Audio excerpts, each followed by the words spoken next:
had no idea what the hell I was doing. There's not a clue.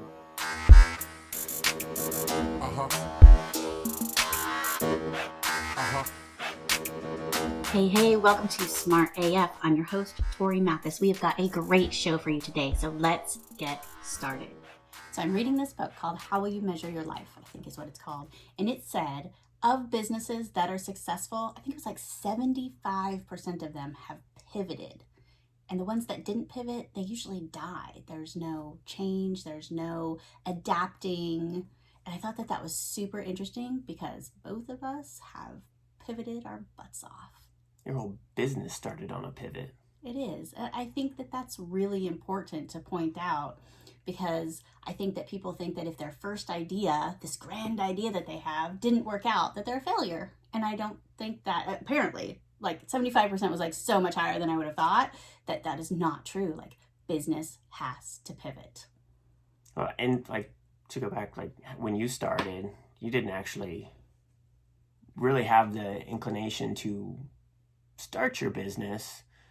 You were content being number two. Absolutely. And things changed and you had no choice but to pivot.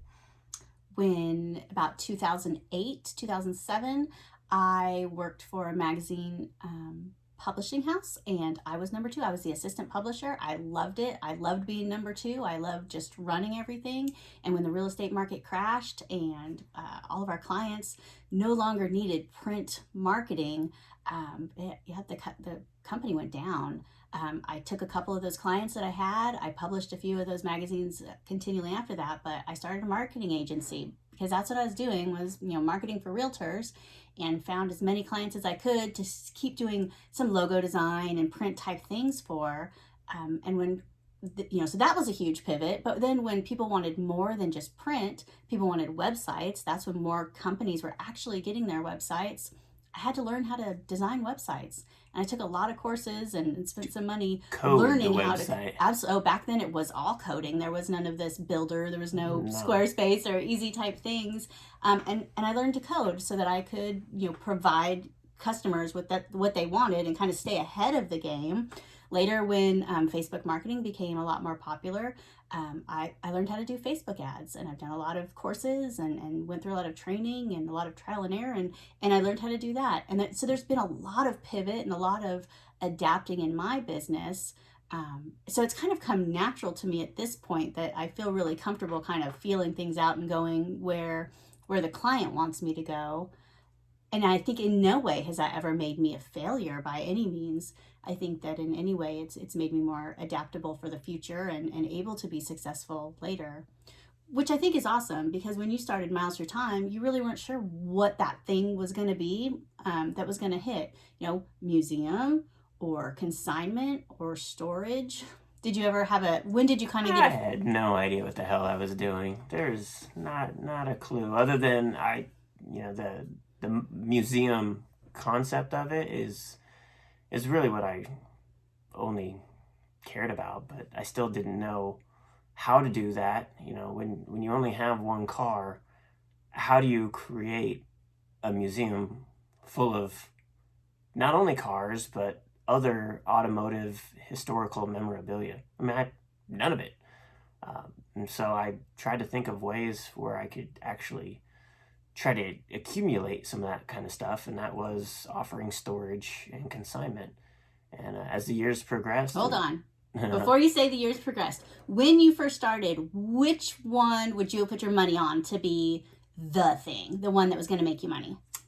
Or that was going to make you successful? Because money doesn't necessarily mean successful. Not taking into account the geographical area that we started in, my money would have been on storage. Okay, so your money would have been storage, would have been the business plan idea that would have made you the most money. That was the basis of everything is I personally needed storage. We had nowhere to put that car. It was friggin' huge.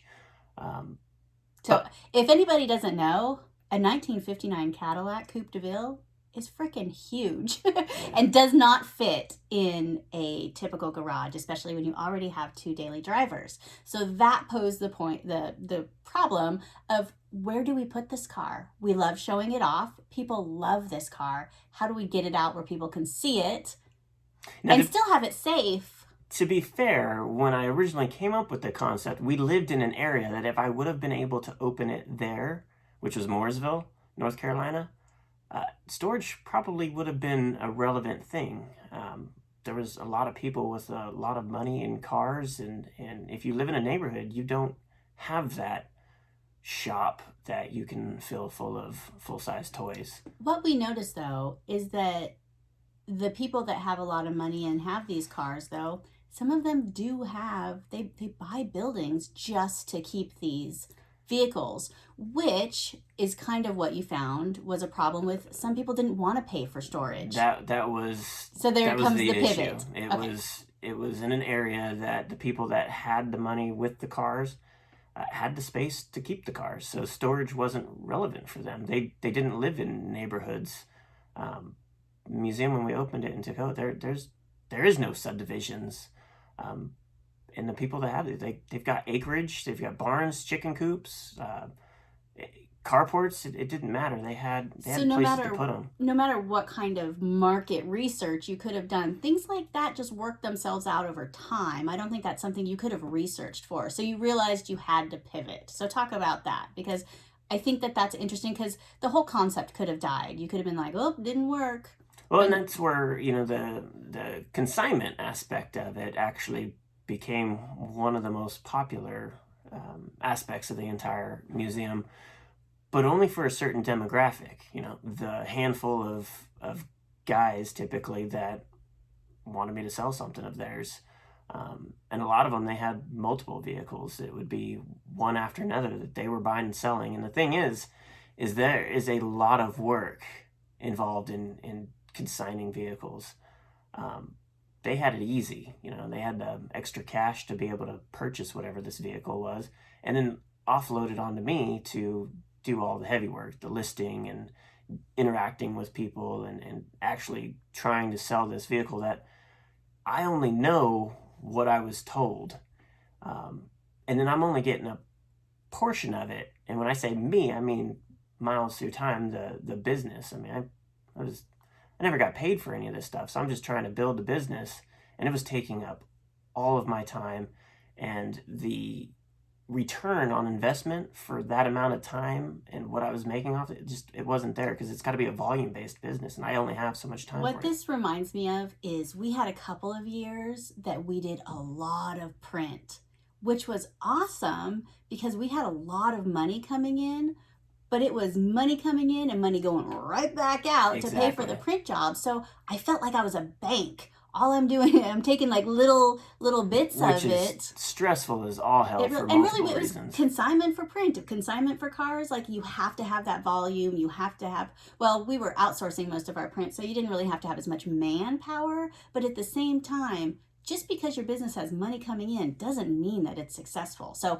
we found out, right? I found out that that didn't work for me. I had to pivot because that's not how I wanted to run my business. And same way for you, you had to pivot because consignment just really wasn't what was going to happen for you either. No, and the thing with the consignment was that it was taking up floor space.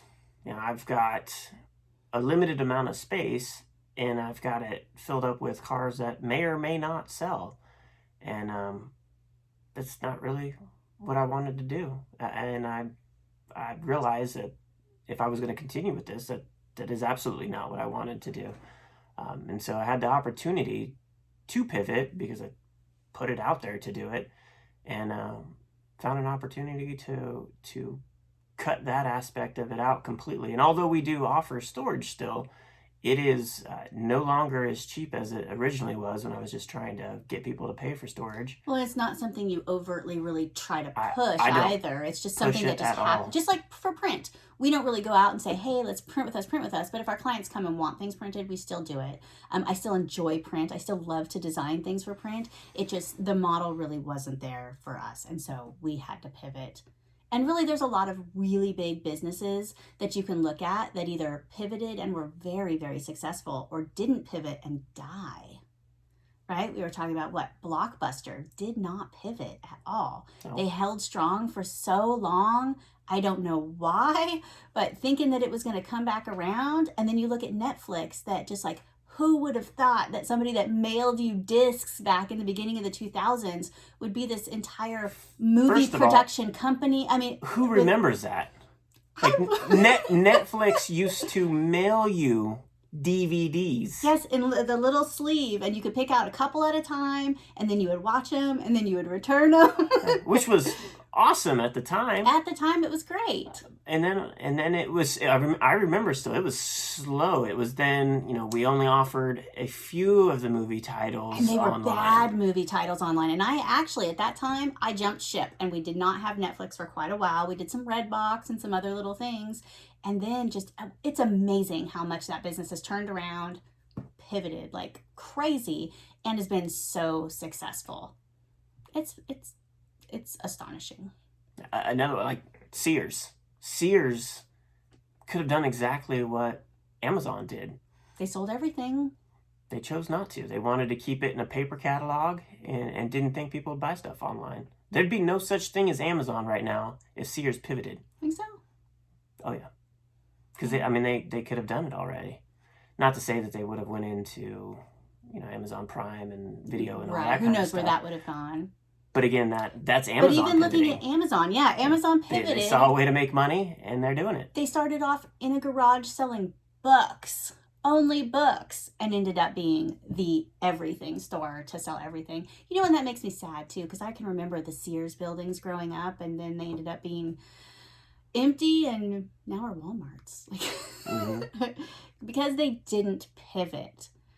So don't get stuck in your business. Where is there a need that you need to start to explore?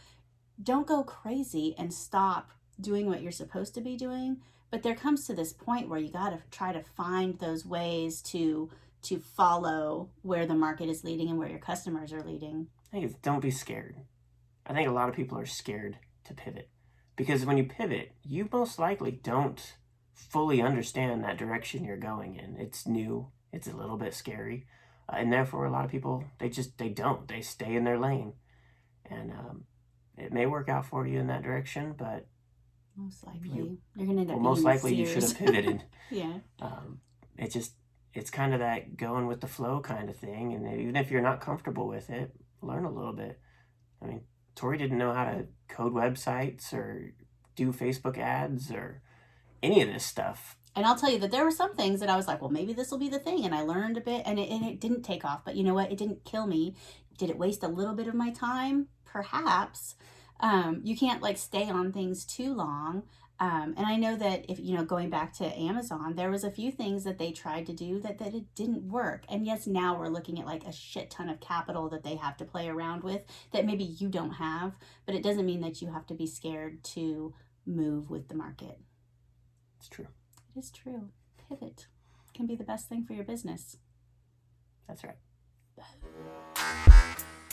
If you want to get smart tools to build your business, go to besmartaf.com.